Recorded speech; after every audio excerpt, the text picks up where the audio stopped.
Hello mga mami, welcome sa ating mini vlog and welcome sa ating mga bagong kaibigan dyan. And I'm Mami Mia na simpleng may bahay and mahilig mag-DIY sa loob man o sa labas ng bahay. Charat. Kung napapansin nyo nga pala yung wallpaper na tinanggal ko dyan, yan is tinry ko lang kung magandang siyang tingnan. Pinagpipilian yan yung brown line or yung maliliit na line. Pero mas na gusto ng paningin ko yung maliliit na line. Kaya yun yung tinuloy kong idikit dyan sa gilid. Pinagtagpi-tagpin ko na lang yan dyan yung mga tira-tirang mga wallpaper kasi nga kunti na lang din talaga yung mga natira. Akala ko nga hindi siya kakasya, pero yun nga yung mga maliliit dinudugtong ko siya sa mga may mga maliliit na bakante, kaya ayan napagkasya din.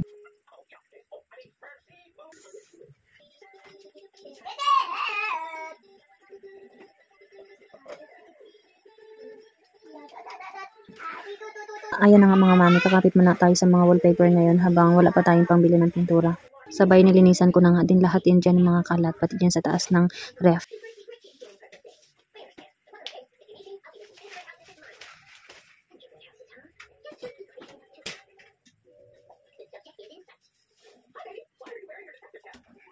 And binalik ko na nga rin ang aming maliit na ref dyan sa kanyang dating lalagyan. And pagkatapos, binalik ko na rin dyan sa taas ng ref ang lalagyan ng aming plato. And then binago ko na nga din ang posisyon. And medyo nalinisan na nga din yan ng kunti.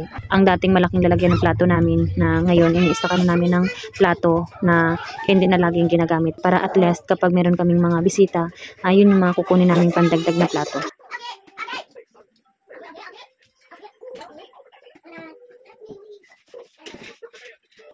And after kong maglinis at magwalis, binalik ko na nga din yung mga nakasabit dyan sa dingding.